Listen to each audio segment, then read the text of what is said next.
La ilahe illallah tövhid kəlməsidir. Tövhid sözünün mənası isə təkləşdirmək deməkdir. İslam dinində onun mənası isə Allahı ibadətdə təkləşdirmək. Yəni Allaha xas olan şeylərdə onu tək tutmaqdır. Tövhidin də 3 qismi var. Bəzi alimlər onu 3 qismə bölüb, bəziləri isə 2 qismə. 3 qismi birincisi ad və sifətlər tövhidi, rububiyyət tövhidi və uluhiyyət tövhididir.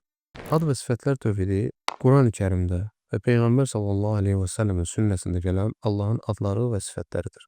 Biz onları isbat edirik, təsdiqləyirik və inkar etmirik. Rububiyyət tövhidi isə Allaha xas olan feillərdə onu təkləşdirməkdir. Yəni Allahın yaratması, ruzu verməsi, öldürüb və diriltməsi və s.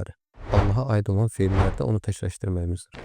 Uluhiyyət tövhidi isə qulların Allaha olan ibadətlərində öz feillərində Allahı təkləşdirmələridir.